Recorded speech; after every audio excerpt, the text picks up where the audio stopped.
It's very much surprising because the poverty level here before was really, really bad. Wherever I come here, I see everybody is very busy doing something to earn his or her bread. So your investing in this area has actually changed the lifestyle of people so far.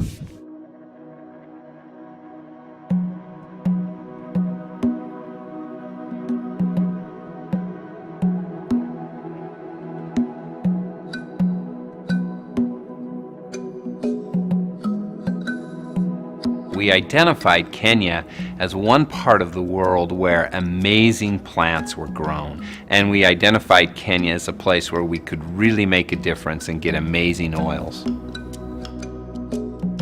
I was recently with a grower in Kenya where they were with their first harvest of their crop. And we talked to them and said, you know, how excited are you? And they said, you know, in our small land we have grown for years, we've never had a cash crop, a crop where we're actually paid right as it was harvested.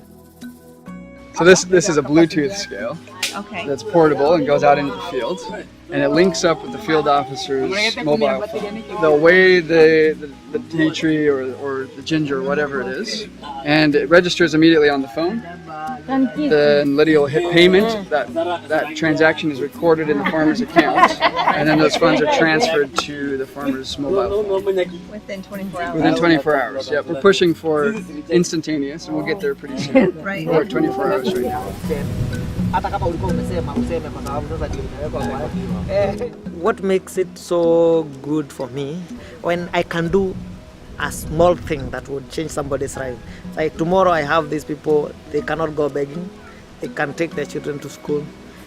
Because of one day I came and visited and spent 5 minutes to explain something, it makes the whole difference.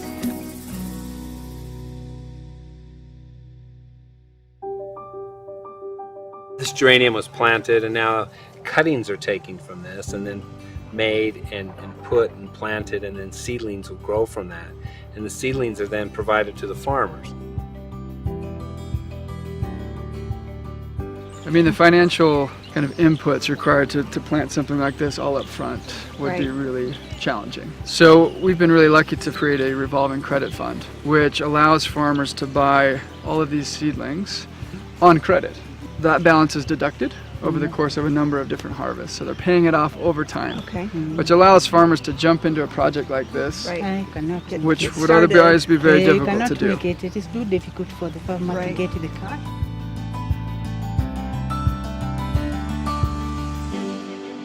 So they've been growing it for the last 6 months. This is their first harvest. They planted in February this year. We're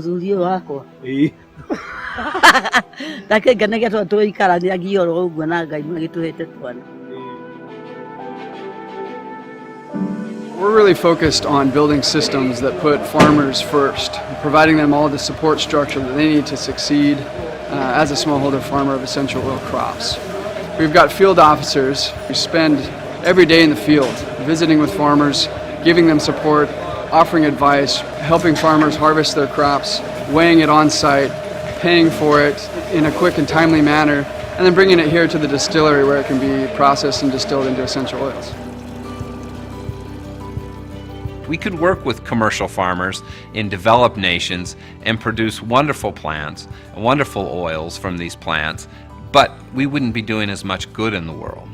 And for us, we're always looking at how can we impact the world in a positive way. And so we have chosen primarily to work through small-scale farmers wherever we go around the world.